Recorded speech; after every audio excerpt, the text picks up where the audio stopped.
Indonesia seperti yang dulu saya sampaikan pada saat pembekalan itu.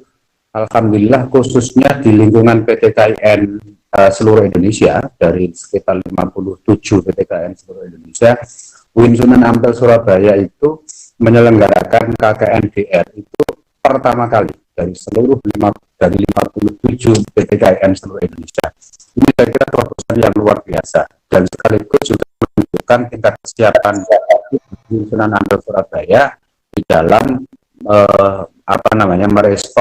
merespon kondisi dan dinamika yang sedang terjadi di Indonesia ini. Itu prinsip pertama yang ini saya kira kawan-kawan ini sungguh luar biasa. Yang kedua, para peserta, terutama para narasumber yang sangat saya hormati, saya yakin bahwa sekecil apapun yang dilakukan oleh kawan-kawan kita mahasiswa UIN Sunan Ampel Surabaya yang sedang melakukan kuliah kerja nyata ini, dan secara mungkin ini juga perlu kita jelaskan pada narasumber ya,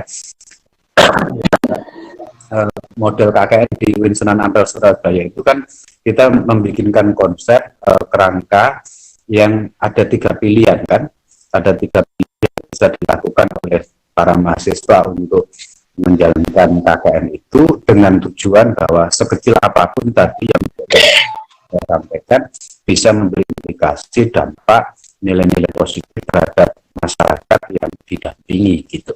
Karena itu kan saya kira mahasiswa 121 ini saya yakin sudah memilih di antara 3 itu. Yang pertama KKN nama secara umum sudah KKNDR, tetapi kita memilah menjadi 3 model. Yang pertama adalah KKN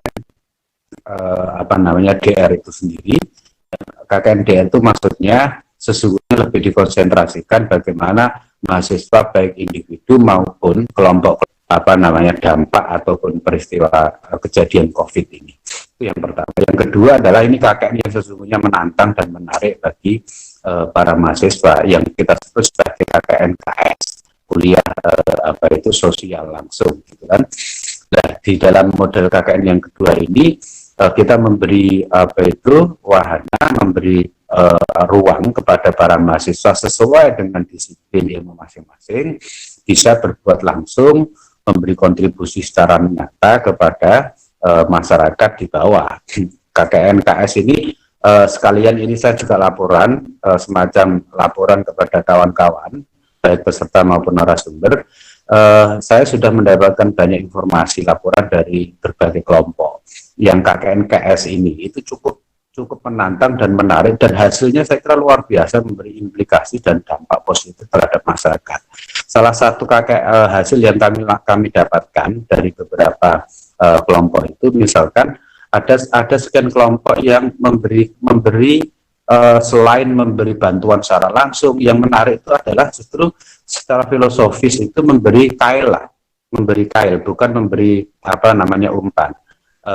Memberi kail, dan contohnya begini, ada beberapa kelompok yang mereka melakukan training, melakukan pelatihan terhadap beberapa kelompok masyarakat kecil yang benar-benar mengalami dampak COVID ini. Akhirnya dengan intervensi oleh kawan-kawan itu mereka memberi bekal pelatihan khususnya dalam hal penguatan ekonomi. Ini cukup menarik. Saya kemarin agak lupa di kelompok mana ya, yang misalkan gini, jadi ada satu kelompok yang memberi pelatihan kepada pedagang-pedagang kecil yang sedang mengalami keterpurukan luar biasa secara income akibat dampak dari COVID ini. Akhirnya kelompok mahasiswa itu memberi pendidikan dan pelatihan berupa bagaimana merancang, mendesain, melakukan promosi hasil usaha-usaha mereka melalui aplikasi, melalui media sosial. Nah, walaupun baru dalam jangka waktu sekitar setengah bulan, setelah itu dipraktikkan, ternyata luar biasa. Pedagang-pedagang kecil yang dilatih oleh para mahasiswa itu kemudian membuat semacam toko online gitulah, toko online, terus kemudian dia ternyata dalam waktu setengah bulan ini bisa memberi dampak secara positif berupa transaksi secara online yang ini mampu untuk melakukan recovery terhadap terhadap hasil jualan mereka yang sebelumnya drop luar biasa secara perlahan namun pasti. Hanya dalam waktu setengah bulan ini mereka sudah mulai mendapatkan beneficiaries, manfaat secara nyata, karena ternyata di tingkat bawah masyarakat juga tidak hanya ini berlaku di kota, tetapi juga berlaku di desa-desa. Akibat penggunaan media sosial secara positif memberi dampak kepada para pedagang kecil di tingkat desa, di tingkat kecamatan. Ini sungguh luar biasa. Saya kira nanti saya juga ingin mendengarkan bagaimana sesungguhnya hasil-hasil KKN yang sudah dilakukan oleh kelompok 121 ini kan, yang saya kalau nggak salah ini lebih bergerak kepada bidang sains dan kesehatan. Gitu. Kalau nggak salah, kemarin saya melihat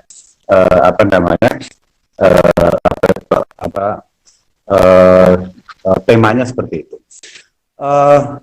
Para peserta yang sangat saya hormati, kepada para narasumber yang hadir pada pagi hari ini, saya kira secara umum yang ingin kita sampaikan bahwa tadi sekecil apapun kontribusi yang diberikan oleh mahasiswa ini cukup memberi dampak positif luar biasa. Kita mengerti bahwa sesungguhnya Indonesia ini di antara negara-negara yang lain tidak begitu buruk lah mengalami dampak COVID ini, karena tercatat sampai hari ini saya tadi membaca laporan dari pusat per hari ini yang terdampak COVID itu kan sekitar 95.415 kasus gitu. Tapi yang cukup menggembirakan dari 95.415 kasus itu sekitar 54.000 sudah mengalami penyembuhan. Hanya sekitar yang meninggal itu 4.600 lebih. Bukan kita menyepelekan terhadap jumlah yang ada, tetapi di antara negara-negara yang lain, Indonesia sesungguhnya cukup rendah lah tingkat dampak yang diakibatkan oleh penyakit ini. Coba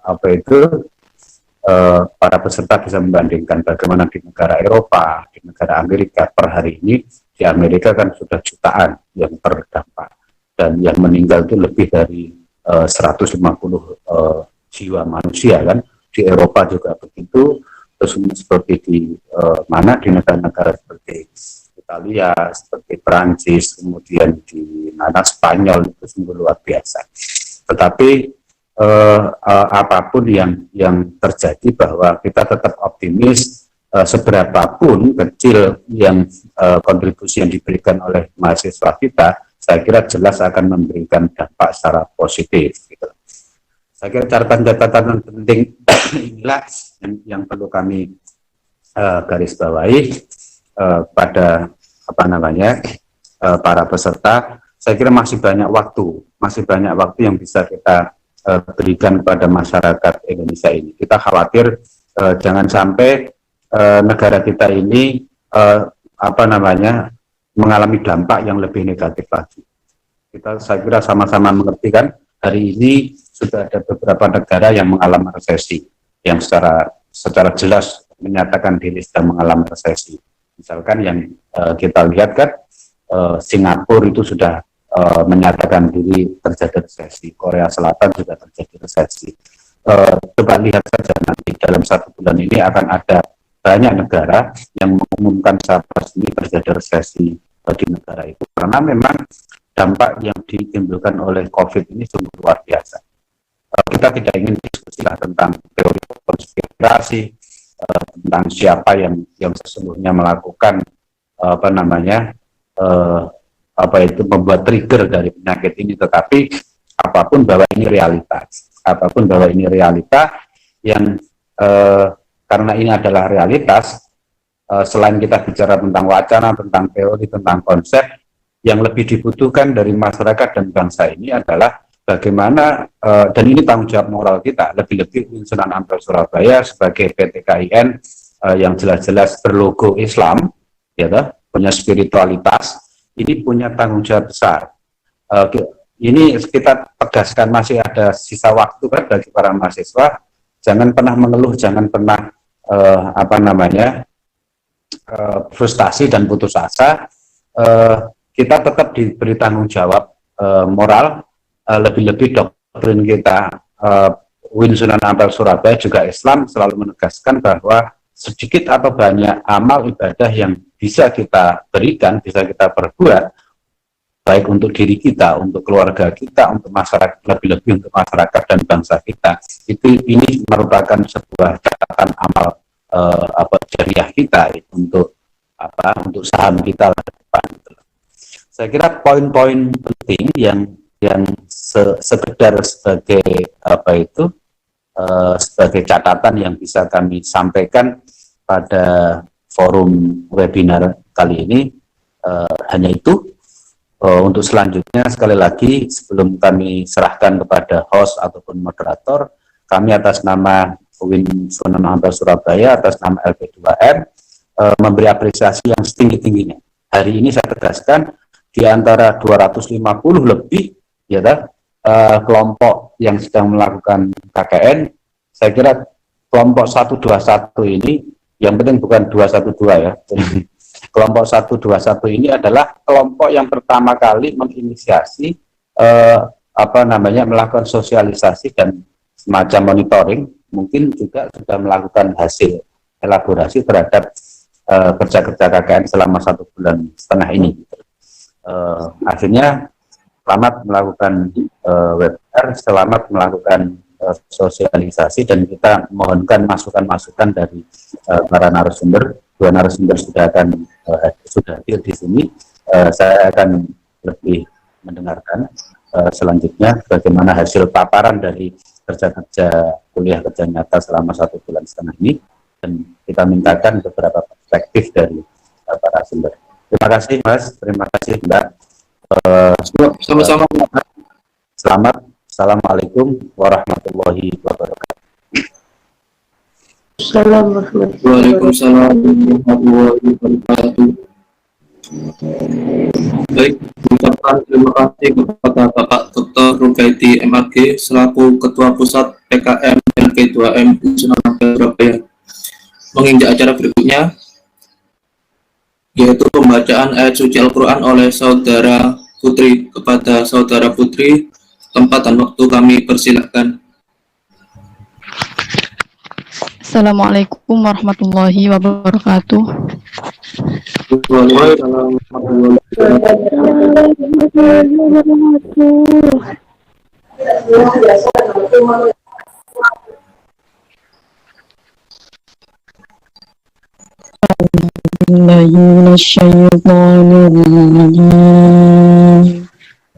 Bismillahirrahmanirrahim. Yas'alunaka 'anil ahillah hiya mawaqitu lin-nas falaysal birru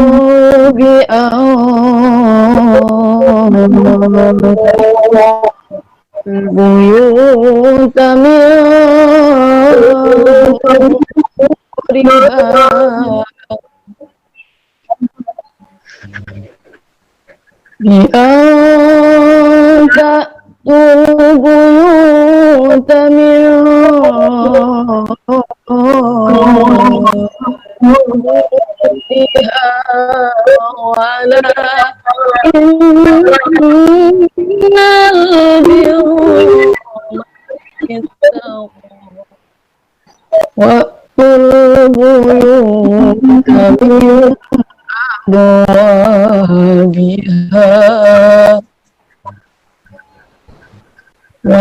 wattaqullaha la'allakum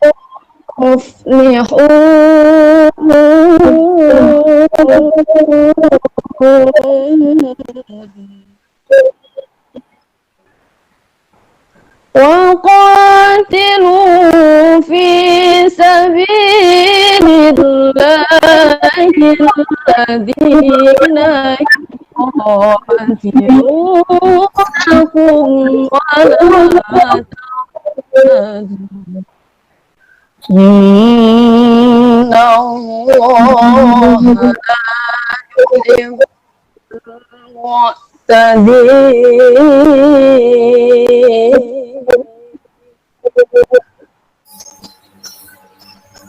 وقتلوهم حيث ثقفتموهم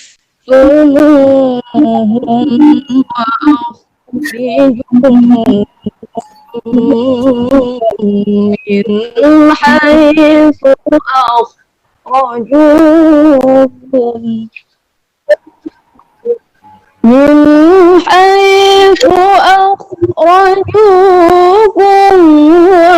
والفتنة أشد من القتل ولا تقاتلوهم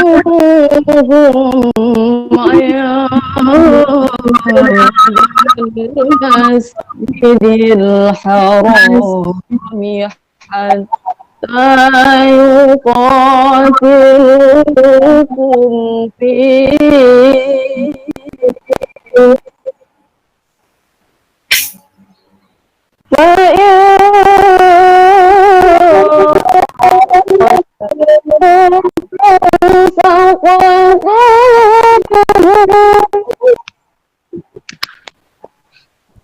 كذلك جزاء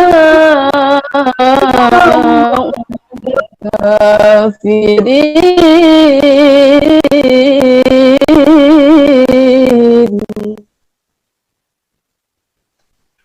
كذلك جزاء الكافرين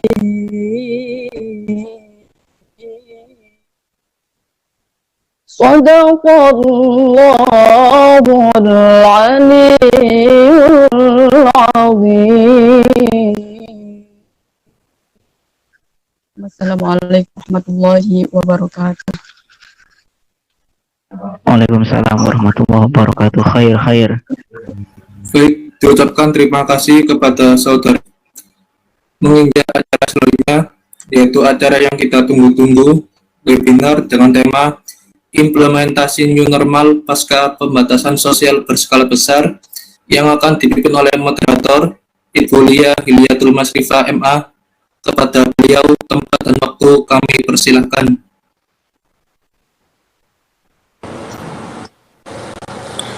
Terima kasih. Assalamualaikum warahmatullahi wabarakatuh. Waalaikumsalam.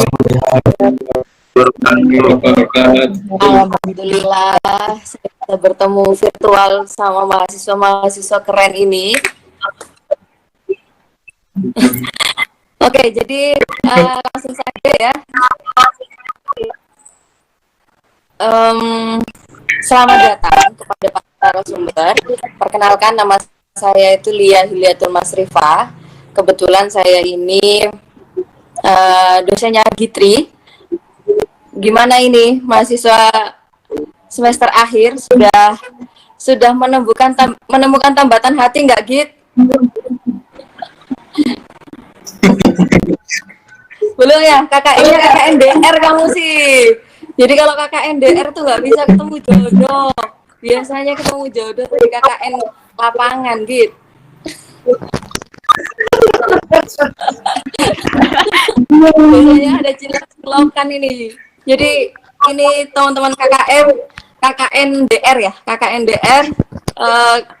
Congratulations buat kalian semua. Kata Pak Rubaidi tadi, ini adalah webinar pertama yang kalian adakan. Jadi saya appreciate untuk teman-teman yang sudah merancang sedemikian rupa, dan ini tuh temanya keren sekali. Jadi implementasi sosial di masa pandemi itu bagaimana sih? Apalagi ketika narasumbernya itu sudah ahlinya dalam hal-hal ini. Sebelum itu saya boleh mengucapkan selamat datang. Terima kasih sudah mempercayai saya sebagai moderator. kemudian Pak Gozi, Pak Yardo, Pak Dr. Rubaidi, terima kasih atas kehadirannya di web ini. Semoga ini tidak membosankan karena mungkin dari beberapa user akan bosan. Yang seminar langsung aja biasanya bosan, apalagi yang webinar begini. Tapi saya rasa nggak ada yang bosan karena semuanya tema-temanya keren. Kepada Bapak Dr. Arif Rahman Nurdianto, beliau itu saya sekilas membaca beberapa dari CV-nya. Beliau adalah seorang di Department of Medical Laboratory of Technology Stikes Rumah Sakit Anwar Medika Sidoarjo. Selamat datang Pak Arif. Kemudian beliau juga Public Health Office of Sidoarjo. Jadi beliau sangat sudah paham sekali bagaimana akan menerangkan tentang langkah preventif dan antisipatif masyarakat dalam menghadapi pandemi COVID-19 sesuai protokol kesehatan. Karena sudah menjadi PR besar buat kita kalau konsep new normal ini betul-betul tidak dilakukan dengan baik, pasti jadi jadi bumerang sendiri untuk kita semua. Kemudian yang kedua itu narasumber kita yang kedua itu adalah Dr. Dimas Agung Triliantanto, SIIP PSDM. Selamat datang Pak Dimas Agung. Saya menyapa dulu biar Ya, Ibu. kenal. Beliau itu Assalamualaikum warahmatullahi wabarakatuh. Waalaikumsalam warahmatullahi wabarakatuh. Ini adalah peneliti, penulis, beliau kandidat doktor pengembangan SDM pasca sarjana Universitas Erlangga. Setelah ini kita akan langsung ke Pak Dimas, nggih. Jadi setelah Pak Dimas nanti akan dilanjutkan oleh Pak Arif. Kemudian karena ini waktunya sudah menuju siang, biar tidak lapar teman-teman, bisa sambil minum di rumah masing-masing.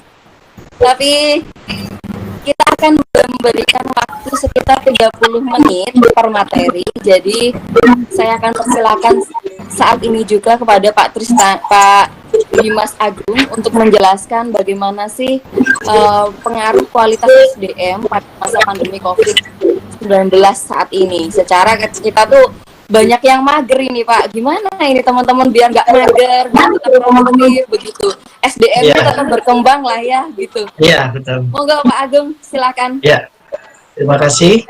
Assalamualaikum warahmatullahi wabarakatuh. Waalaikumsalam. Waalaikumsalam. Wabarakatuh. Yang saya hormati Bapak Ibu dosen dari Fakultas Usuluddin dan Filsafat Universitas Islam Negeri Sunan Ampel Surabaya, dan juga rekan-rekan mahasiswa khususnya dari program studi S1 Ilmu Tasawuf dan Psikoterapi. Lalu juga yang saya hormati juga Bapak Ketua LP2M yang tadi sudah menyapa Pak. Assalamualaikum. Serta rekan-rekan peserta yang di sini juga pasti banyak dari mahasiswa di luar Universitas Islam Negeri Sunan Ampel Surabaya, dan juga senior saya Pak Dr. Arif. Selamat pagi. Pagi. Ya, di sini kebetulan saya diminta untuk bisa menjelaskan pada istilahnya kita berbagi ilmu ya, Ibu. Seberapa efektif? Ya, jadi kita itu tidak bisa melihat satu sisi saja dari sisi pencegahan, misalkan hanya cuci tangan saja. Jadi pencegahan itu sifatnya holistik. Jadi holistik itu tidak hanya cuci tangan, kita mencegahnya bisa melalui sosial juga, social distancing, cuci tangan, kemudian pakai masker. Misalkan cuci tangan saja berapa persen efektif? Kalau cuci tangannya benar, itu bisa mencegah 100%, sekitar hampir 100%. Kita tidak ada yang 100%. Hanya yang lewat di tangan saja, misalkan kita ucek-ucek gitu bisa. Akan tetapi untuk yang lain yang airborne tidak bisa mencegah melalui cuci tangan. Jadi semuanya itu harus jadi satu kesatuan. Jadi cuci tangan, pakai masker, jarak, ada social distancing juga, kemudian apa namanya, misalkan mengatur tempat duduk agak berjauhan, arah AC dijaga seperti itu. Jadi kalau seberapa besar, seberapa persen cuci tangan, hampir 100% untuk penularan yang virus yang ada di tangan ini. Karena virus ini sifatnya RNA virus, dia itu akan rusak juga. Ini untuk menjawab pertanyaan selanjutnya. Pertanyaan yang bagian apa ya yang di sabun itu yang bisa membunuh virus. Jadi virus ini sifatnya RNA virus. Jadi RNA virus itu akan hancur dengan senyawa kimia seperti triklosan dan lain-lain. Kemudian senyawa-senyawa seperti apa namanya yang sifatnya itu bisa merusak membran RNA virus. Jadi kita coba lihat lagi kalau virus itu sifatnya seperti ini. Saya buka ya akhirnya. Jadi seperti ini, seperti apa ini namanya? Onde-onde. Jadi onde-onde itu ada yang namanya protein S, kemudian ada protein M, protein E tadi envelope-nya.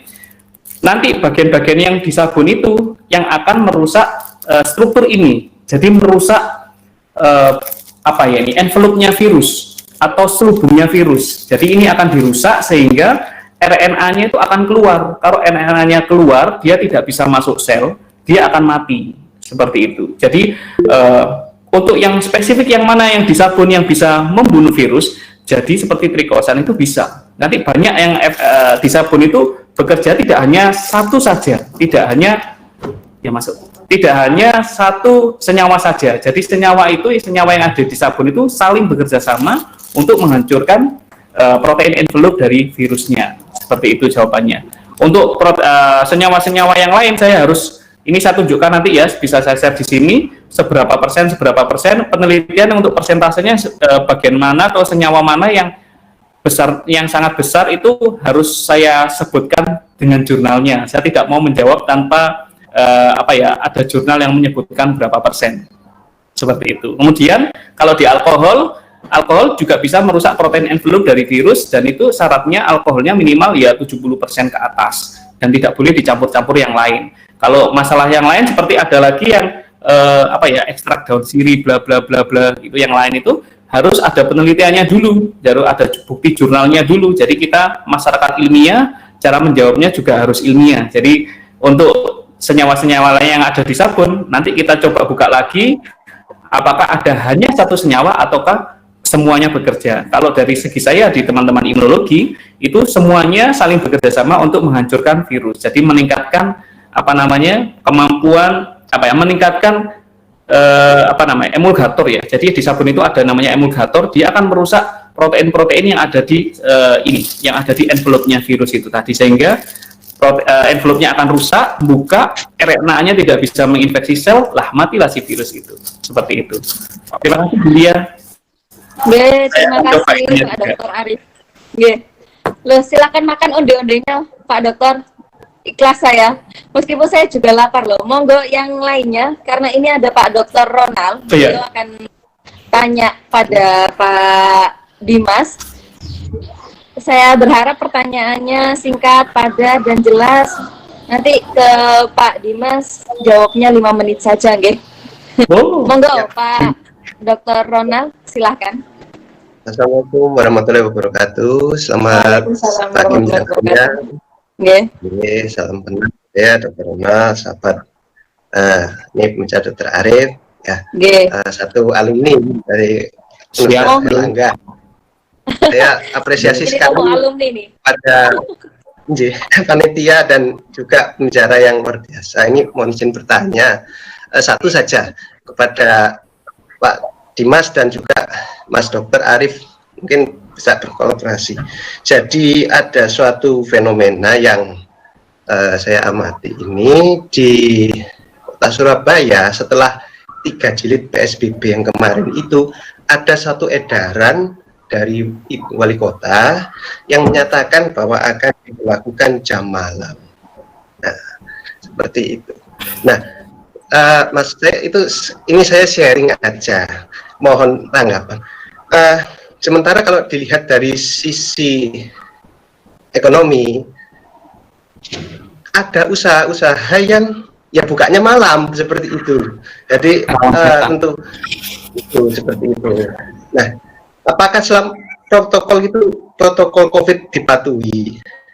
Ini bagaimana menurut pandangan para pembicara yang luar biasa mengenai edaran ini? Itu saja. Terima kasih. Oke. Yang buka malam. Terima kasih sama-sama. Karena iya. Jadi izin menjawab dulu dok, Boleh. Mas Dr. Arif dan juga Dr. Ronald serta Bulia. Saya sudah membaca, istilahnya saya juga tahu mengenai fenomena di Surabaya tersebut. Bahkan Bu Risma itu menjadi salah satu pelopor kepala daerah, salah satu ya, yang menolak PSBB selanjutnya yang mau dicanangkan oleh pihak pemerintah provinsi. Jadi pembatasannya itu bukan dari skala sosial lagi, melainkan dari aktivitas, pembatasan di aktivitasnya, pembatasan di waktu untuk bekerja. Saya pribadi itu sebelum jam 8 atau jam 9 itu sudah harus sampai rumah, karena saya tahu sendiri tetangga saya ini loh, waktu PSBB itu kena di daerah sekitaran daerah sekitaran Dungus itu ternyata ada operasinya itu mobilnya lewat terus menangkap orang-orang yang remaja-remaja khususnya yang saat itu benar-benar tergolong masyarakat yang bandel. Sudah tahu ada PSBB kena, akhirnya dari data-data Dinsos, terus juga Brimob, ya dalam hal ini kepolisian yang bekerjasama juga lintas sektor dengan dinas perhubungan dan instansi lain, akhirnya menjadi pertimbangan bagi wali kota untuk membatasi jam kerja atau jam aktivitas itu sampai di jam 8 atau jam 9 malam. Maksud maksimal itu jam 10 malam seingat saya itu. Di edaran itu sampai jam 10 malam. Nah, saya pernah tanya sama salah satu staf ahlinya beliau yang juga mahasiswa. Kenapa beliau seperti itu? Kita tahu beliau itu sangat mencintai warganya. Sampai-sampai ketika dia mohon sujud-sujud dan itu video itu viral ketika dia audiensi dengan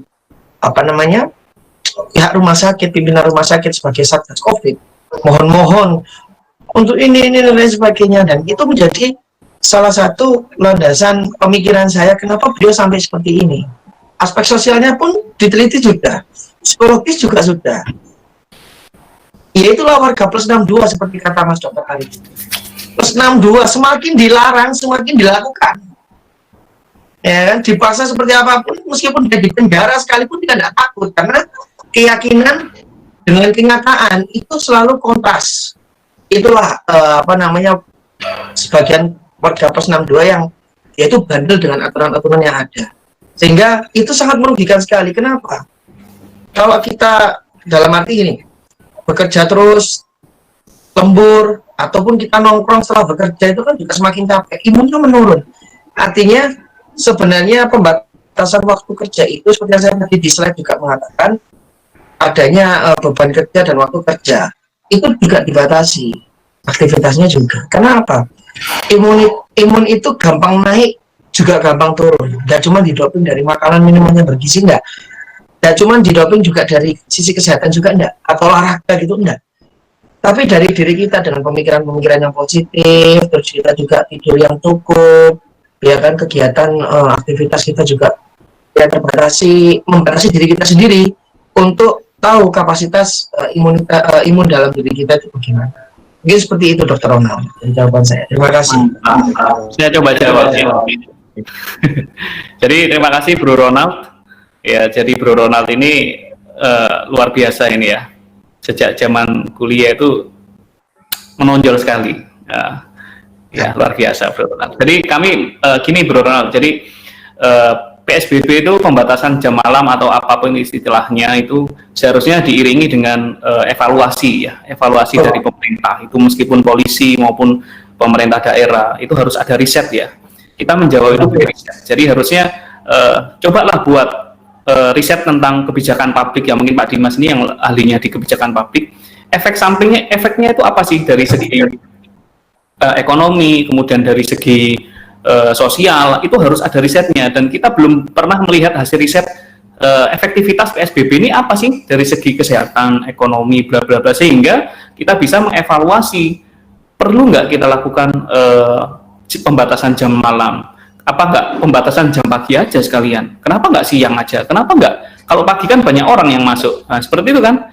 Jadi kalau di pikiran saya mendengar pertanyaan tadi, kenapa nggak dievaluasi dulu? Jadi semua kebijakan itu harus ada evaluasi di akhir kebijakan sehingga kita bisa melakukan adaptasi seperti yang katanya Pak Dimas tadi, ada adaptasi dulu, kemudian ada apa namanya? Sebentar saya baca lagi. Saya catat semua Pak Dimas. Jadi ada setelah dilakukan riset ya, adaptabilitasnya dilihat, kemudian kurangnya ABCD, baru dilakukan penguatan, kurang kerjasama dengan ini, dilakukan sinergi. Ya, bukan seperti ya tadi kan seperti itu ya slide. Ya, betul. Ada interaksi yang harus sebenarnya missing link itu kita itu cuma comot aja sini selesai, loncat lagi kemana. Jadi tidak kontinuitasnya itu tidak ada.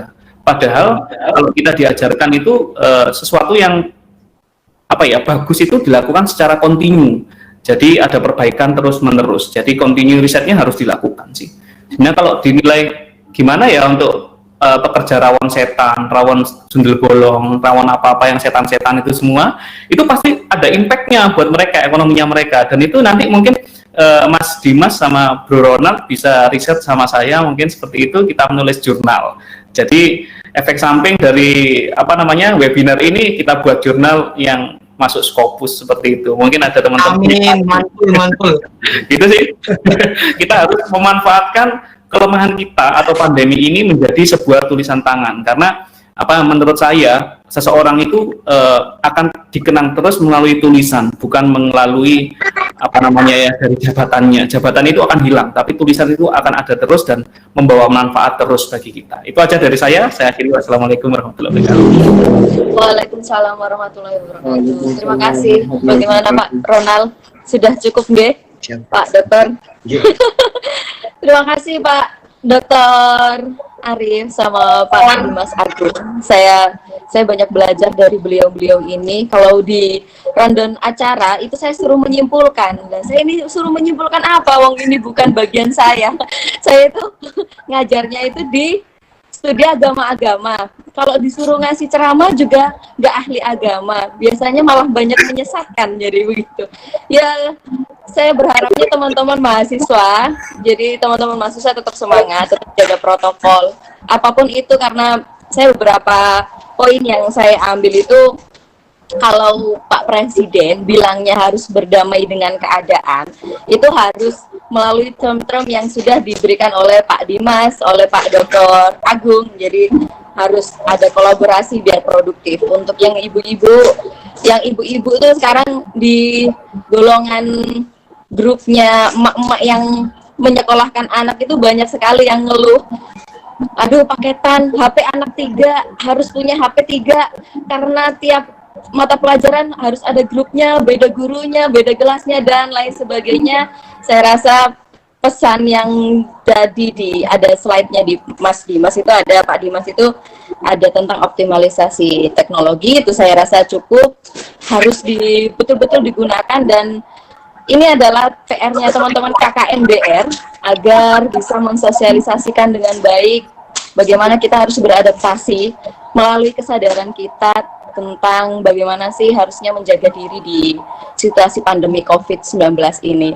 Saya ucapkan terima kasih, mohon maaf apabila selama acara ini saya mendapat ada kata-kata yang mungkin kurang berkenan, salah, atau bagaimana, dan selamat ber-KKN DR, teman-teman mahasiswa, Gitri, Ahasa, dan semuanya. Terima kasih. Ya, Bu. Saya Lia Hilyatul Masrifa. Assalamualaikum warahmatullahi wabarakatuh. Waalaikumsalam. Pak Ahasa. Waalaikumsalam warahmatullahi wabarakatuh. Ya, Bu. Ya, terima kasih. Baik, diucapkan terima kasih kepada Ibu Lia Hilyatul Masrifa MA selaku moderator yang sudah memimpin jalannya webinar siang ini dengan lancar dan berkesan. Baik, saat ini kita tiba di penghujung acara, yaitu doa yang akan dipimpin oleh Saudara Solah. Kepada Saudara Solah, tempat dan waktu kami persilahkan. Ya, terima kasih Mas Ahas atas waktu dan tempatnya, dan saya ucapkan terima kasih yang banyak untuk semua peserta yang sudah hadir dan tetap di webinar ini sampai acara selesai. Akhirus salam. Subhanaka Allahumma wa bihamdika asyhadu an la ilaha illa anta astaghfiruka wa atubu ilaik. Wassalamualaikum warahmatullahi wabarakatuh. Waalaikumsalam warahmatullahi wabarakatuh. Baik, untuk peserta webinar jangan keluar dulu. Saat ini kita mau ada kuis. Insya Allah ada hadiah pulsa meskipun tidak seberapa yang akan dipimpin oleh saudara Salsabila. Kepada saudara Salsabila, tempat dan waktu saya persilahkan. Loh, saya boleh ikut nggak ini? Monggo Pak Dokter. Enggak, bercanda aja.